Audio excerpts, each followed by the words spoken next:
Hello बच्चों, आज की क्लास में आपका स्वागत है। और आज की क्लास में हम डिस्कस करेंगे मेंडल के इनहेरिटेंस के नियमों की।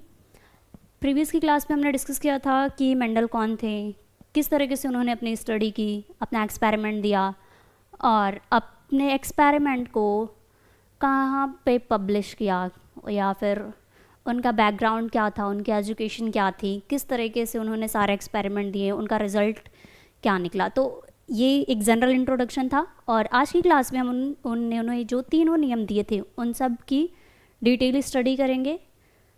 तो चलिए फिर आज की क्लास को स्टार्ट करते हैं।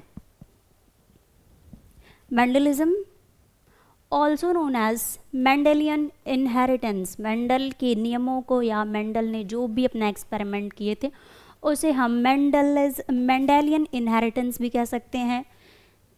Is a principle formulated by Gregor John Mendel. Mendel का पूरा नाम प्रीवियस क्लास में मैंने बताया था कि था ग्रेगर जॉन मेंडल। ये in 1665 he is also as the father of genetics, उन्हें फादर ऑफ जेनेटिक्स भी कहा जाता है। उन्होंने अपने एक्सपेरिमेंट को एक्सपैंड किया, इवैल्यूएट किया। किस एक्सपेरिमेंट के थ्रू? हाइब्रिडाइजेशन एक्सपेरिमेंट के थ्रू। बाद में यही, इससे पहले ये एक्सपेरिमेंट नाइट एंड गॉस ने 1799 और 1824 के अप्रॉक्स किया था। उसके बाद भी और साइंटिस्ट थे, जे कॉल र्यूटर, एक जर्मन बॉटनिस्ट, उन्होंने भी हाइब्रिडाइजेशन के एक्सपेरिमेंट की स्टडी की डिफरेंट प्लांट्स में, जस्ट लाइक टोबैटो। और उन्होंने उस हाइब्रिड में कहा कि ये मे रिजेम्बलेंस ईच अदर और may be intermediate between them. उन्होंने उस हाइब्रिड को कहा, जो उनके रिजल्ट में मिला वो क्या है, जो दो कैरेक्टर उन्होंने लिया और उसका जो हाइब्रिड मिला वो बोला कि इन दोनों के कैरेक्टर के वो क्या थे, इंटरमीडिएट थे। उसके बाद भी और साइंटिस्टों ने अपनी एक्सपेरिमेंट की, लेकिन इन सब एक्सपेरिमेंट में इन्होंने कुछ नहीं बताया, अब मतलब मैथमेटिकल कोई भी इवैल्यूएशन नहीं किया कि उनकी एक्सपेरिमेंट को आगे स्टडी किया जाए।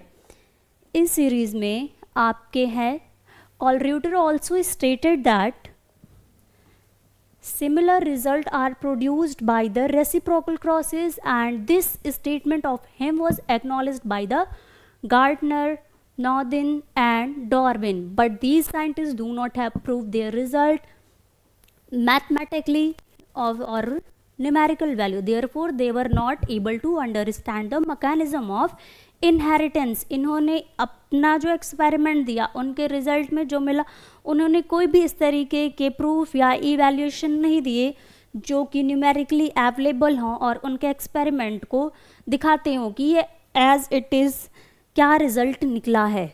तो उसके बाद में मेंडल ने अपने एक्सपेरिमेंट किए थे। तो उनके बाद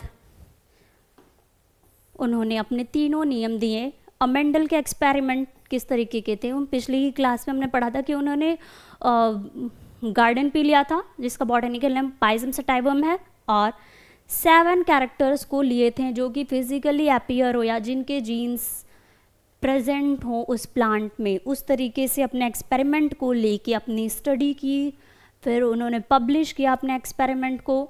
Mendel performed his experiment on garden pea, Pisum sativum in a Montessori garden. It takes about 9 years, 1856 to 1864, for the completion of his experiment. इन्होंने जो अपने टोटल एक्सपेरिमेंट दिए, टोटल इनके एक्सपेरिमेंट को देने में 9 साल लग गए। और इस तरीके से उन्होंने अपनी स्टडी की। He studied the inheritance of 7 different pairs of contrasting character. ये बहुत ही ध्यान देने वाली बात है। उन्होंने कहा कि उन्होंने 7 डिफरेंट पेयर के कैरेक्टरों को लिया, उस पे उन्होंने अपनी स्टडी की। इस यहाँ पे इसका कहने का मतलब ये है कि अगर कोई एक क्वालिटी ले रहे हैं तो उस क्वालिटी का अपोजिट क्या चीज़ है, उस कैरेक्टर को भी उन्होंने लिया। इस तरीके से 7 कैरेक्टर्स लिए और उसका कंट्रास्टिंग, उसका अपोजिट कैरेक्टर भी लिया। तब उन्होंने अपने एक्सपेरिमेंट गार्डन पी पे किया। However, he only considered only one pair at a time for the further proceeding. He crossed 2 pea plant having completely different character, for example tall and dwarf pea plant. जब भी वो experiment करते थे सबसे पहले उन्होंने सिर्फ एक ही कैरेक्टर को लेके चलते थे। एक कैरेक्टर का मतलब अगर उन्होंने सिर्फ लंबाई को लिया तो वो उसी को लेके चलेंगे और उसका एक कंट्रास्टिंग कैरेक्टर क्या होगा, लंबाई का डॉर्फनेस मतलब बौनापन, लंबापन और बौनापन, उसी कैरेक्टर का अपोजिट कंट्रास्टिंग कैरेक्टर लेके चलते थे। और artificial fecundation and obtained by the hybrids. और इसके बाद से उन्होंने जो फर्स्ट उसे एक्सपेरिमेंट क्रॉस ओवर कराने का जो रिजल्ट मिला था वो हाइब्रिड में मिलता था, क्योंकि उस प्लांट के पास दोनों कैरेक्टर होंगे, दोनों जो मेल गैमेट से मिलेगा उसे जो फीमेल गैमेट से, तो वो एक हाइब्रिड प्लांट कहलाएगा क्योंकि उसके पास दोनों के जीन प्रेजेंट होंगे। इस तरीके से the subsequent hybrid plant were them crossed with another. अब जो हाइब्रिड मिल गया, एक प्योर जनरेशन से कराने के बाद जो हाइब्रिड मिला, उस हाइब्रिड का फिर से जब उन्होंने क्रॉस ओवर कराया तो भी रिजल्ट मिला, और इन सब डाटा को उन्होंने एनालाइज किया, ऑब्जर्व किया और उसे पब्लिश किया the annual proceeding of the natural history society of Brunn in 1865। ये एक पब्लिकेशन का नाम है। उन्होंने सबसे पहले अपना रिजल्ट इसी पब्लिकेशन में 1865 में एक्सपेरिमेंट किया था। और मेंडल ने जो कैरेक्टर सिलेक्ट किए थे, प्रीवियस की क्लास में हमने देखा था, एक बार रिवाइज कर लेते हैं कि क्या क्या ऐसे कंट्रास्टिंग कैरेक्टर्स ने। पहला था स्टेम की लेंथ, मतलब पौधे की लंबाई कितनी होगी किस हिसाब से, ये पहला कैरेक्टर था क्योंकि प्लांट की बहुत सारी वैरायटीज़ देखने को मिल जाती हैं और उन्हें सिलेक्ट करने में आसानी होती है। तो पहला कैरेक्टर था स्टेम की लेंथ, फ्लावर की पोजीशन, पॉट का शेप, पॉट के कलर, शीट शेप, कॉटिलिडन के कलर और सीड के कोट कलर। इस तरीके से उन्होंने एक दोनों के कंट्रास्टिंग कैरेक्टर लिए, एक डोमिनेंट जो अपने आप को एक्सप्रेस कर पाता है ऐसे कैरेक्टर लिए, वो जीन्स लिए, एक लिए कि रिसेसिव, ऐसे कैरेक्टर जो उसमें मौजूद तो है लेकिन उसके जो कैरेक्टर हैं वो उसकी प्लांट बॉडी में छिपे हुए हैं। और मेंडल ने क्या सोच के इस प्लांट पी को सिलेक्ट किया था, इसके भी कई रीज़न हैं। फर्स्ट है कि they are easy to grow and infuse, और ये उगाने में बहुत आसान होते हैं और इनका एक्सपेरिमेंट ईजिली किया जा सकता है।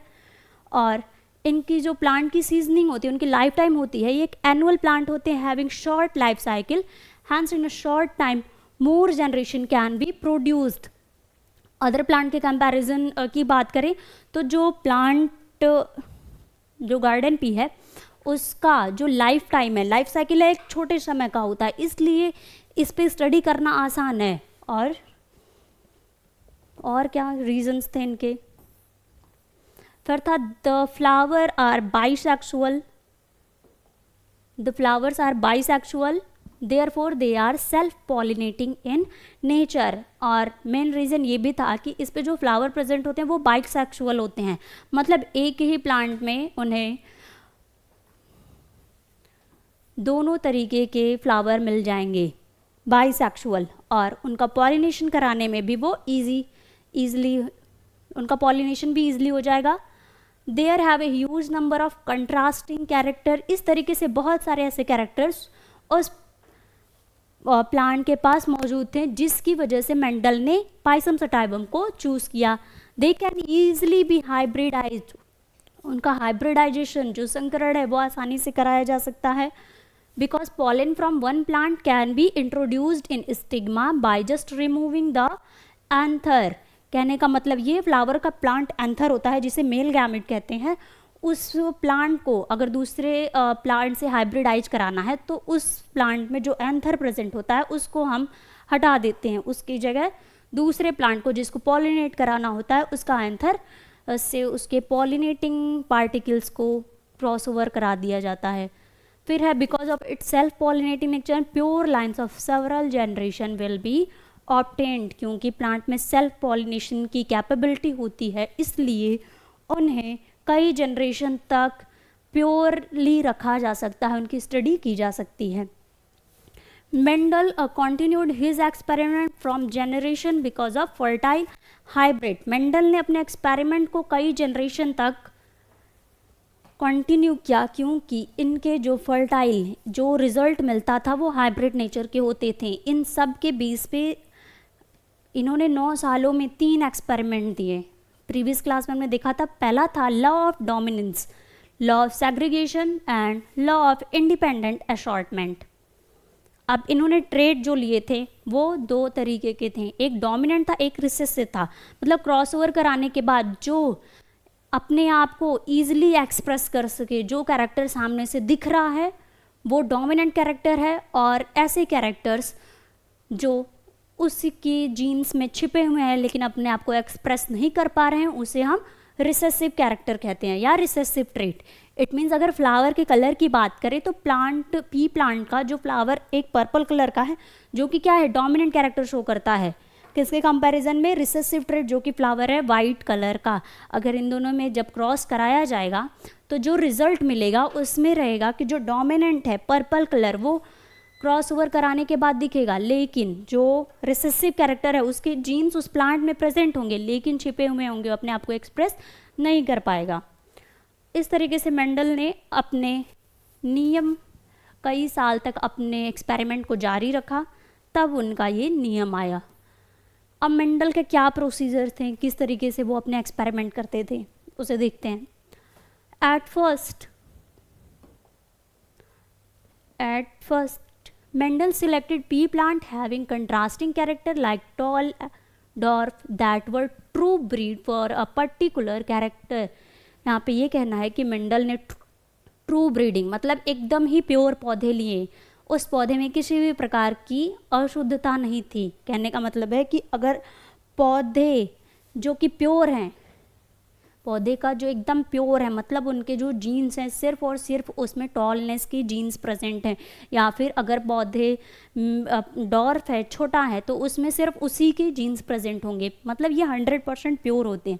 अब उनका सेल्फ पॉलिनेशन कराने में कई जनरेशन तक उन्होंने वो स्टडी की, और उनकी स्टडी के दौरान मिला कि जब भी हम प्योर प्लांट, प्योर टॉल को प्योर डॉर्फ के साथ हाइब्रिडाइजेशन कराते हैं तो जो रिज़ल्ट मिलता है वो हमेशा क्या, जो प्रभावी लक्षण होते हैं वो दिख रहे हैं, मतलब हमेशा प्रभावी, लंबेपन को यहाँ पे प्रभावी माना गया है। और जिस भी जनरेशन में, कई जनरेशन तक इन्होंने सेम एक्सपेरिमेंट किया तो उन्हें मिला कि हमेशा जो लंबाई का है मतलब फिनोटाइप है वो कैरेक्टर उससे देखने को लंबेपन में मिल रहा है, और लेकिन जीन्स तो उसमें दोनों के प्रेजेंट हैं, लंबेपन वाले भी और बौनेपन के भी, लेकिन रिजल्ट हमेशा डोमिनेंट कैरेक्टर का ही मिल रहा है। इसी तरीके से by using the same technique Mendel get dwarf pea plant parent P1 generation is formed by these true breeding plant tall and dwarf.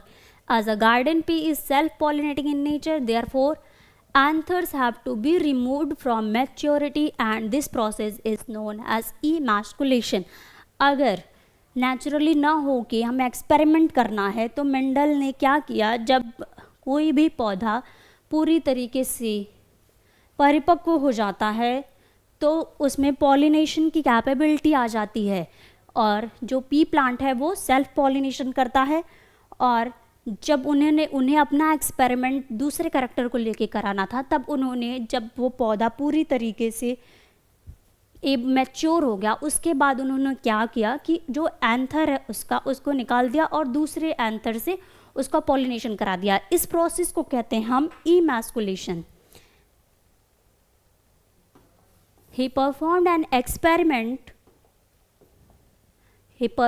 an experiment for all the 7 contrasting character of the pea plant by taking alternative trait as female and their alternative trait as male। उन्होंने इस तरीके से कई सारे experiment उन contrasting character के perform किए, मतलब लंबाईपन को भी लिया, पौधे के फ्लावर के कलर भी लिए, लंबाईपन और पॉट का शेप, सीड का शेप, कॉटिलिडन का शेप, वो सारे कैरेक्टर को कई जनरेशन तक उन्होंने एक्सपेरिमेंट किया, तब उन्होंने अपना रिजल्ट दिया था।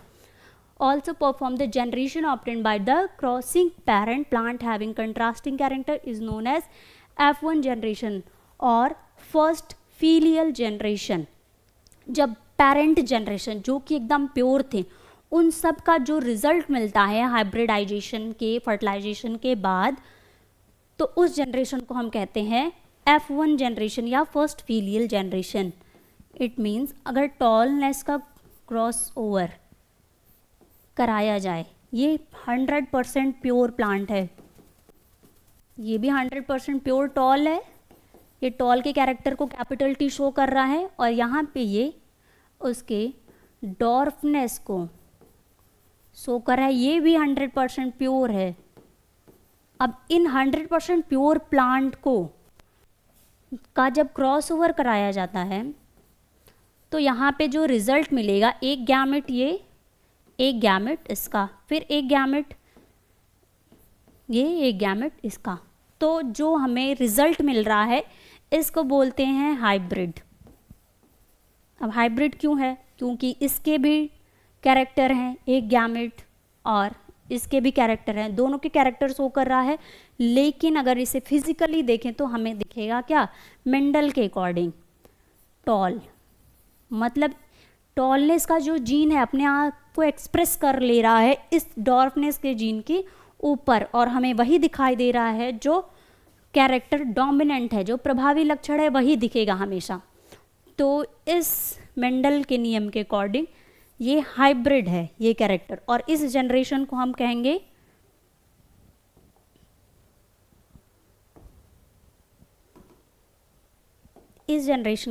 हम F1 जनरेशन।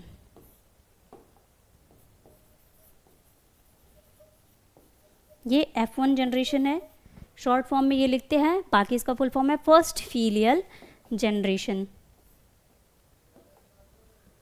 इस तरीके से मेंडल ने अपने जनरेशन, अब इस जनरेशन F1 जनरेशन का जब आपस में क्रॉस ओवर कराया जाता है तो जो नेक्स्ट जनरेशन मिलेगी उसे हम F2 जनरेशन कहेंगे, सेकंड फीलियल जनरेशन।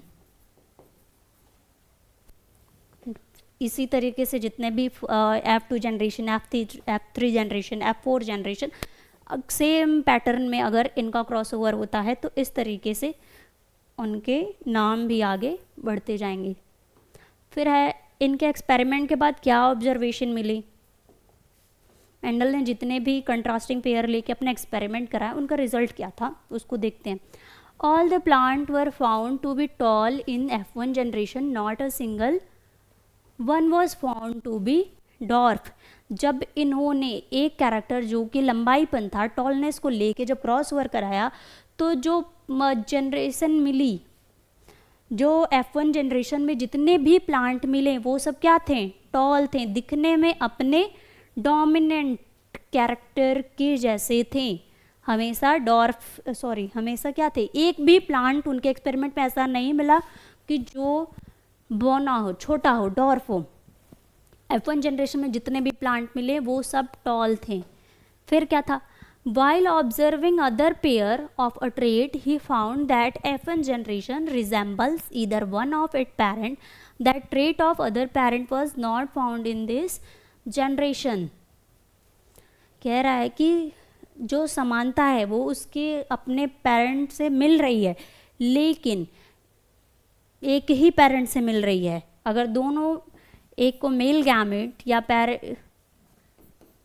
एक को मेल गैमेट, एक को फीमेल गैमेट माना जाए, तो एक ही पेरेंट से इसके कैरेक्टर फिजिकली, फिनोटाइप वो चीज़ें होती हैं जो हम फिजिकली अपनी ऐसे एनालिसिस करके अपनी आइज से बता सकें। फिनोटिपिकली ये प्लांट टॉल थे, एक अपने पेरेंट से ज़्यादा समानता रखते थे। बाकी कैरेक्टर तो उसके दोनों पे हैं, दोनों के जीन्स इसमें प्रेजेंट हैं, लेकिन जो एक्सप्रेस कर रहा है वो ही हमारा क्या है? Dominant character, dominant trait. और जो अपने आप को नहीं एक्सप्रेस कर रहा है वो है हमारा recessive. Of springs were dwarf in F2 generation. अब फर्स्ट जनरेशन का जब क्रॉस ओवर कराया गया फिर से आपस में ही, तो जो F2 जनरेशन में प्लांट मिले वो कई तरीके के मिले, अपने दोनों पेरेंट से मैच खाते हुए भी और दोनों पेरेंट के हाइब्रिड भी। Offspring were dwarf in F2 generation, the character which does not develop in F1 generation are seen in F2 generation.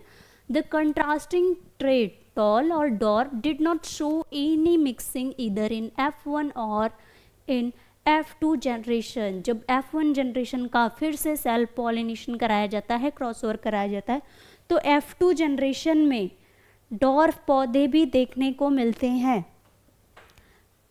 और इस तरीके से contrasting trait did not show, और जो कंट्रास्टिंग जो मिक्स रिजेंबलेंस देखने को मिल रहा था वो किसी भी तरीके की मिक्सिंग F1 जनरेशन के माध्यम से F2 जनरेशन में नहीं आई। फिर है the same result is obtained for all other trait, one parental trait expressed in F1 generation while F2 generation stage both trait are expressed as 3:1 ratio. Physically phenotypically क्या देखने को मिला कि जब और भी कैरेक्टर सिर्फ टॉलनेस को छोड़ के बाकी के 6 कैरेक्टर उन सब का भी जब एक्सपेरिमेंट हुआ तो वो भी इसी पैटर्न में देखने को मिले। F2 जनरेशन में जो कैरेक्टर डोमिनेंट था F1 जनरेशन में वो देखने को मिला, और जब F1 जनरेशन का आपस में क्रॉसओवर कराया गया जब F2 जनरेशन ली तो उसमें दोनों ट्रेट दोनों लक्षण मिले, लंबेपन के भी और बौनेपन के, और उनका रेशियो था 3:1। ये है फिनोटाइप रेशियो, जो कि देख आपस में हम तुरंत देख के चीज़ों को एनालाइज करके बताते हैं। तो 3 पौधे ऐसे थे जो कि अपने एक पेरेंट से मेल खाते थे, और एक पौधा ऐसा था जो कि अपने दूसरे पेरेंट से मेल खाता है। नेक्स्ट है similar result of monohybrid cross were obtained in a dihybrid cross. एक कैरेक्टर को जब लेके हम क्रॉस कराते हैं तो उसे मोनोहाइब्रिड क्रॉस कहते हैं, और जब 2 कैरेक्टर लेके क्रॉस ओवर कराएंगे तब उसे हम डाई हाइब्रिड क्रॉस कहेंगे। यही result same dihybrid cross में भी मिला। The trait which appeared in F1 generation is known as dominant while the other is known as recessive. कह रहा है कि जो F1 जनरेशन में जो ट्रेट देखने को मिला उसे हम डोमिनेंट कैरेक्टर कहेंगे, और जो उसमें छिपा रहता है उसे recessive character. Tall is dominant while the dwarf is recessive in tall and dwarf trait. Tall and dwarf trait में जो टॉल है वो डोमिनेंट है और जो डॉर्फ है वो हमारा रिसेसिव है। और यहाँ पे प्लांट का क्रॉसओवर भी कराया गया है।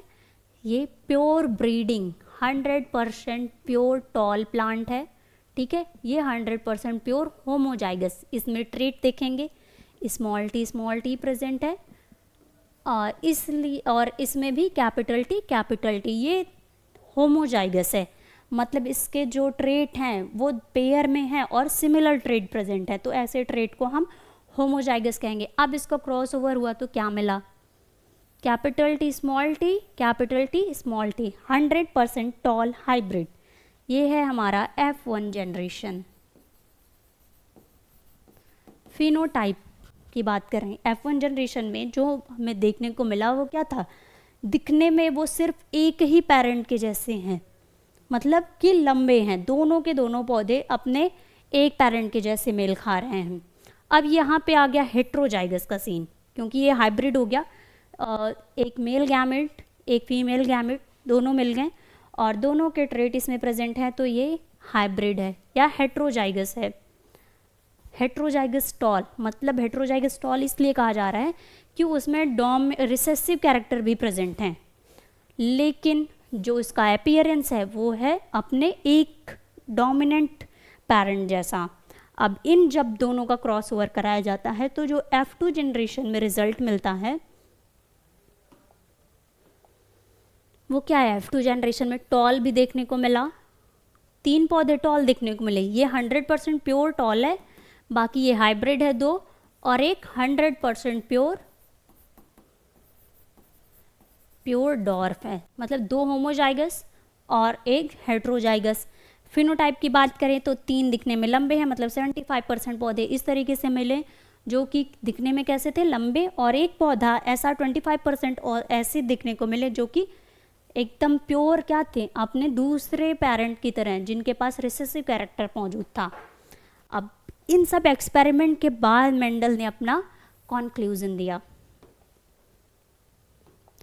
He recommended that some factors are passed through the gamete from parent to offspring. Now these factors are called genes. तब तक जीन्स की नहीं खोज हुई थी मेंडल के एक्सपेरिमेंट के दौरान.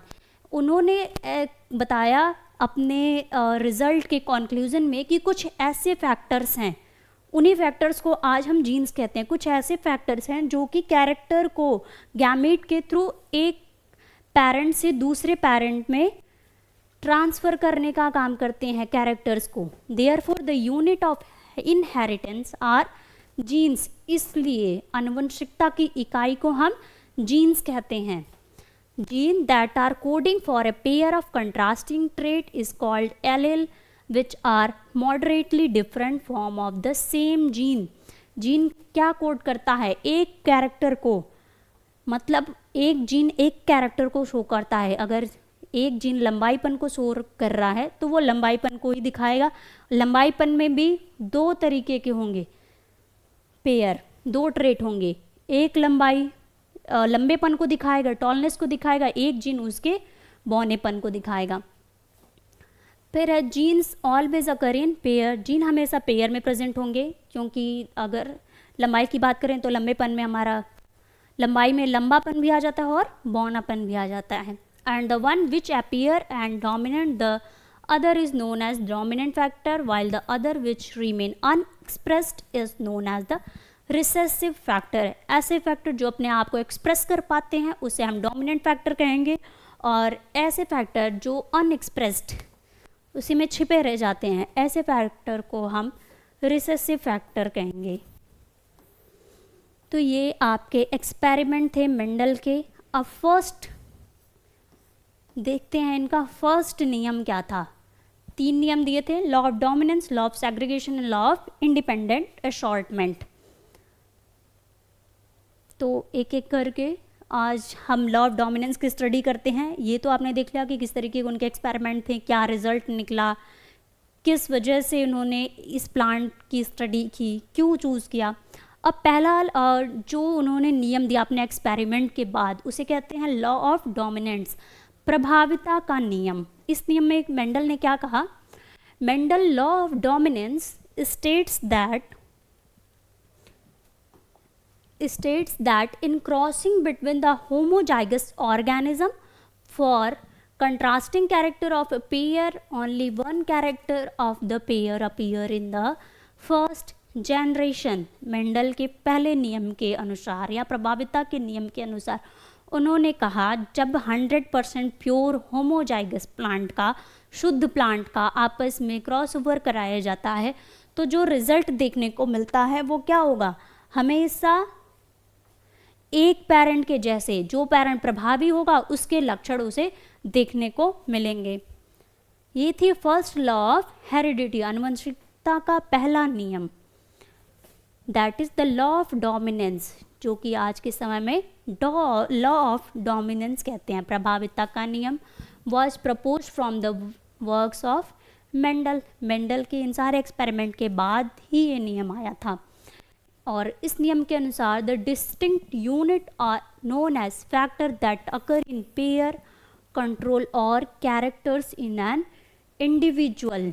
अभी जीन्स की बात कर रहे थे, उन्होंने बताया कि ऐसे फैक्टर्स हैं जो कि डिफरेंट कैरेक्टर्स को डिफ्रेंशिएट करते हैं और उनको कंट्रोल करने का काम करते हैं, एक इंडिविजुअल से दूसरे इंडिविजुअल में या एक जनरेशन से दूसरे जनरेशन में ट्रांसफ़र करने का काम. फिर the pair can be either homozygous और हेट्रोजाइगस. अब पेयर भी, क्योंकि एक जनरेशन मिल गई, उसके बाद F2 जनरेशन का जब F1 जनरेशन का क्रॉसओवर होगा तो वो प्लांट होमोजाइगस भी हो सकता है और हेट्रोजाइगस भी. तो ये पेयर आइदर होमोजाइगस और heterozygous, one of the factor dominate the other in case of heterozygous pair. Heterozygous pair में कहने का मतलब है कि ऐसे लक्षण जो अपने आप को दिखा लेगा वो ही उस फैक्टर में ज़्यादा प्रभावी माना जाएगा. The expressive character is known as dominant character and the unexpressive character is known as recessive character. जितने भी क्रॉसओवर कराते हैं, जो भी लक्षण हमें सामने से देखने को मिल रहा है उसे हम डोमिनेंट कैरेक्टर कहेंगे, और जो लक्षण नहीं अपने आप को एक्सप्रेस कर रहा है वो recessive character. The hidden recessive character is also transmitted to the offspring in the same way as the dominant character. इनके लॉ ने ये भी कहा कि जो कैरेक्टर रिसेसिव हैं, भले ही वो फर्स्ट जनरेशन में या किसी जनरेशन में नहीं देखने को मिले, लेकिन उसकी जीन्स जनरेशन से जनरेशन ट्रांसफ़र होते रहेंगे। एक पेरेंट्स से उसके ऑफ स्प्रिंग में जिस तरीके से डोमिनेंट कैरेक्टर जा रहा है, उस तरीके से रिसेसिव कैरेक्टर का भी ट्रांसमिशन होता रहेगा। If offspring has two copies of the same allele, then the recessive character is expressed, resulting in a homozygous individual. अगर किसी ऑफ स्प्रिंग के पास सेम एलिल की 2 कॉपी आ गई, तब जो रिसेसिव कैरेक्टर है वो रिजल्ट शो करेगा क्या? होमोजाइगस इंडिविजुअल का। अगर F1 जनरेशन में ही देखें तो जो हाइब्रिड इस तरीके का है, इन दोनों का जब क्रॉस कराएंगे तो हमें इस तरह क्या देखने को मिलेगा? ये भी लंबा पौधा, ये भी सेम, ये भी सेम,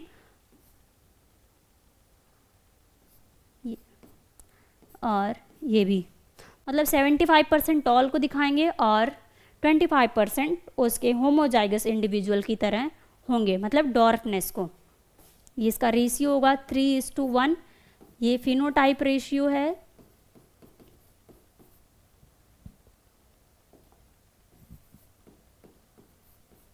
ये फिनोटाइप रेशियो, सामने से देखने में जो चीज़ें देखने को मिलेंगी। फिर है ड्यूरिंग द फर्टिलाइजेशन,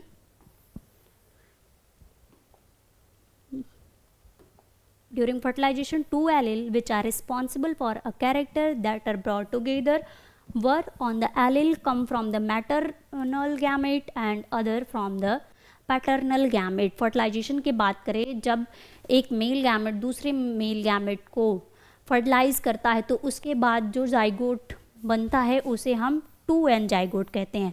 और ये 2n जाइगोट कहाँ से मिला? एक गैमेट हमारे पैटर्नल साइड से आता है और एक गैमेट हमारे मैटरनल साइड से। जब फर्टिलाइजेशन होता है, निषेचन, तो इसके रिजल्ट में जो हाइब्रिड मिलेगा वो 2n होगा और इसे हम जाइगोट कहते हैं। यहाँ पे भी कहना है कि फर्टिलाइजेशन में जो दोनों एलील आ रहे हैं वो एक हमारे मैटरनल गैमेट से मिल रहा है, जबकि दूसरा उसके पैटर्नल गैमेट से। ये the concept of dominance does not represent the phenotype of the individual as it is strictly only used और जीनोटाइप कैरेक्टर। अब ये जो कैरेक्टर है, क्योंकि इसके पास दोनों के कैरेक्टर हैं लेकिन एक्सप्रेस एक का हो रहा है मेंडल के नियम के अनुसार, उसे हम जीनोटाइप रेशियो कहेंगे। ये F1 जनरेशन में जो हमें ट्रेट मिला था वो हाइब्रिड था, तो ये है कैपिटल T, ये दो इस तरीके से मिले। जब इसका क्रॉस ओवर कराएंगे तो ये दोनों कैपिटल T होगा। मतलब ये क्या दिखा रहा है? लंबेपन को शो कर रहा है। फिर कैपिटल T का स्मॉल t से, क्योंकि लॉ ऑफ डोमिनेंस चल रहा है तो जो लक्षण दिख रहा है उसे हम लेके चलते हैं। ये भी है, लंबेपन को शो कर रहा है। अब स्मॉल t कैपिटल T, ये भी लंबेपन को। यहाँ पे एक पौधा ऐसा है कि जिसके पास सेम ट्रेट आ गए। अब ये हो गया होमोजाइगस। एक प्लांट होमोजाइगस, एक प्लांट जो टॉलनेस को वो भी होमोजाइगस है, लेकिन फिनोटिपिकली ये 3:1 का रेशियो है, जो कि 3 ऐसे एक्सप्रेस हो रहे हैं जो कि लंबेपन को शो कर रहे हैं। एक वो है जो छिपा हुआ है वो कि 100% प्योर है, वो बौनेपन को शो कर रहा है। इस तरीके से उन्होंने अपने जेनेटिक्स के एक्सपेरिमेंट को किया। बहुत से रिसर्चों ने माना कि law of dominance does not always hold the true and other pattern of inheritance also exist.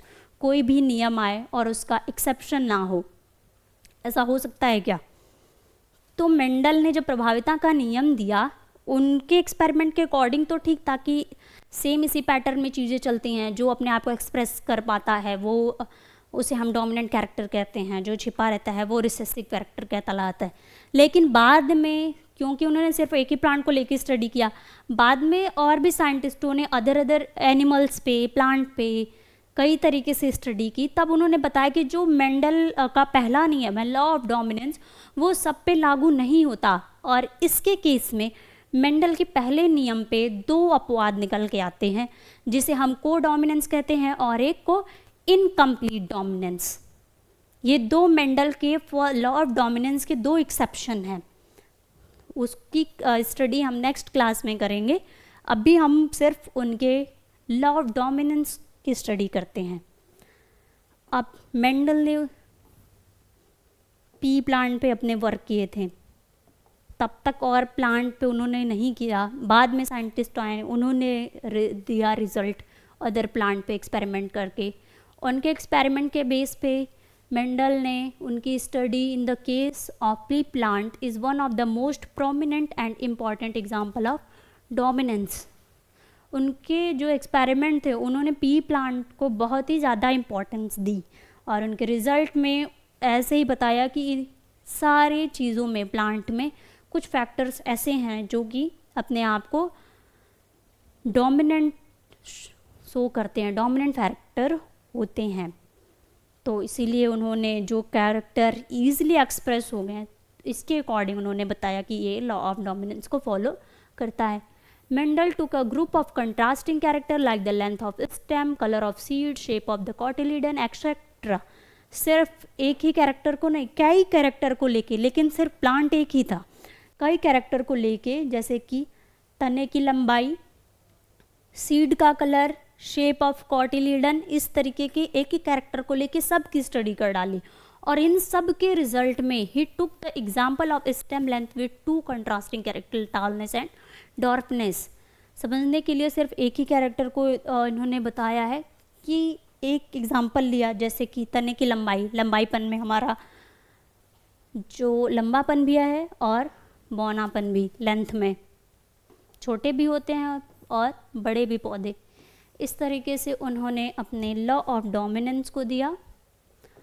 Simply, this law states that allocation of gene copies is entirely random and only a single gene copy from parent is distributed in a gamete। कह रहा है कि gamete का जो location है gene का, वो कहीं भी रैंडम सेल में फैला रहता है, न्यूक्लियस में, और एक कॉपी जो पेरेंट से मिलती है और फर्टिलाइज होती है, तब गैमीट का फॉर्मेशन होता है एक कैरेक्टर को लेके। मतलब एक कैरेक्टर लेंगे और उसके कंट्रास्टिंग पेयर्स भी रहेंगे उसके साथ।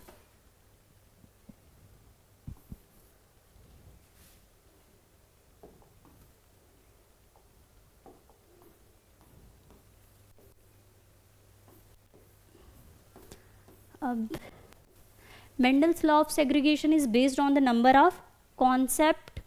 सेकंड लॉ है लॉ ऑफ सेग्रीगेशन, पृथक्करण का नियम। क्या पृथक्करण होगा? गैमीट्स। अब मेंडल के लॉ ऑफ सेग्रीगेशन में भी बहुत से कॉन्सेप्ट हैं कि उन्होंने ये नियम क्यों दिया, क्योंकि एक जीन एग्जिस्ट करता है one more form of an allele. एक जीन के पास एक से ज़्यादा एलील के फॉर्म हो सकते हैं। फिर है during the formation of gamete the allelic pair of a gene separate that gamete has a single allele। जब एलिल को हमेशा देखेंगे वो क्या होंगे? पेयर्स में प्रेजेंट होंगे। लेकिन जब भी बात गैमेट फॉर्मेशन की होगी तब ये एलिल अलग हो जाएंगे। अगर हाइब्रिड रहा तो इस तरीके से, ये है तो एक एलिल ये, एक एलिल ये, मतलब फर्टिलाइजेशन के टाइम ये सारी चीज़ें अलग हो जाएंगी, एक एक सिंगल एलिल प्रेजेंट होगा। All organism inherit two allele from a genetic trait। जितने भी ऑर्गेनिज्म होते हैं दो एलिल का ट्रांसफ़र करते हैं एक जेनेटिक ट्रेट में। The two allele obtained from a trait are different as one is dominant and the other is recessive। Hybrid के बाद जो भी पेरेंट से हमें एलिल मिलेंगे वो हाइब्रिड ही होंगे, और एक एलिल मेल पेरेंट से, एक एलिल फीमेल पेरेंट से, मैटरनल साइड से और पैटर्नल साइड से, ये दोनों एलिल हमें देखने को मिलेंगे। अब इसे Punnett square is used in the law of segregation. Law of segregation की स्टडी हम नेक्स्ट क्लास में करेंगे। इसमें पनेट स्क्वायर भी यूज़ हुआ है, मतलब एक एक एलील को हम जब चार्ट के थ्रू इस तरीके से शो करते हैं तो उसे हम पनेट स्क्वायर कहते हैं। For the estimation of resulting genotype from across as it is based on the equal segregation of allele, Punnett square जितने भी एलील हैं उनके क्या चांसेस बन रहे हैं नेक्स्ट जनरेशन में जाने के, किस तरीके के प्लांट्स होंगे, उन सब की स्टडी के लिए हम पनेट स्क्वायर यूज़ करते हैं। The concept of heredity factor is that remain as separate entities even when present together with other similar entitle was introduced by the law of segregation। और इस कॉन्सेप्ट, आनुवंशिकता के इस कॉन्सेप्ट की factors separate हो जाते हैं फिर से नेक्स्ट जनरेशन में। F1 जनरेशन से जब F2 जनरेशन में जाएंगे तो उसके जो फैक्टर हैं, चाहे वो प्रभावितता के हों या फिर अप्रभावितता के, वो जनरेशन और जनरेशन सेपरेट होते रहते हैं और इसे ही हम लॉ ऑफ सेग्रीगेशन कहते हैं। मतलब अगर कोई मिक्स प्लांट F1 जनरेशन में मिल रहा है, जब हम 100% प्योर चीज़ों को लेके क्रॉसओवर करा रहे हैं, तो फिर एक ऐसा जनरेशन भी आएगा जहाँ पे फिर से हमें प्योर चीज़ें मिल जाएंगी 100%, तो इसे ही हम लॉ ऑफ सेग्रीगेशन कहते हैं। नेक्स्ट क्लास में हम लॉ ऑफ सेग्रीगेशन की स्टडी करेंगे। अब बात करते हैं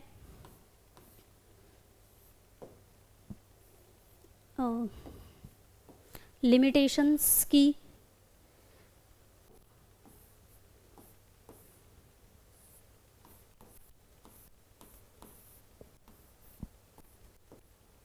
ये आपका लॉ ऑफ डोमिनेंस, उसके लिमिटेशंस हमने जान लिए हैं कि लिमिटेशंस में इसके क्या थे कि सिर्फ प्रभावी लक्षण ही देखने को मिला, अप्रभावी लक्षण उसी में छिपा हुआ रहेगा, उसके पास जीन्स उसके दोनों ही प्रेजेंट होंगे। तो ये थी हमारी आज की क्लास। आज की क्लास में हमने उसके एक्सपेरिमेंट देखे हैं मेंडल के, किस प्रोसीजर के थ्रू किया, क्यों किया, उनके सिलेक्शन का रीज़न क्या था, कितने नियम निकले। तो आज पहला नियम पढ़ चुके हैं और नेक्स्ट क्लास में हम लॉ ऑफ सेग्रीगेशन, जो कि हेरिडिटी का दूसरा नियम है, मेंडल ने दिया था, और जो एक्सेप्शन निकले थे फर्स्ट लॉ में, लॉ ऑफ डोमिनेंस में, जिसे हम कंप्लीट डोमिनेंस और जिसे हम इनकम्प्लीट डोमिनेंस और को डोमिनेंस कहते हैं। ये लॉ ऑफ डोमिनेंस के दो एक्सेप्शन है, उसकी भी स्टडी करेंगे। तब तक के लिए वीडियो देखिए और ज़रूर बताइए आपको वीडियो कैसी लगी। नेक्स्ट क्लास में फिर मिलेंगे। धन्यवाद।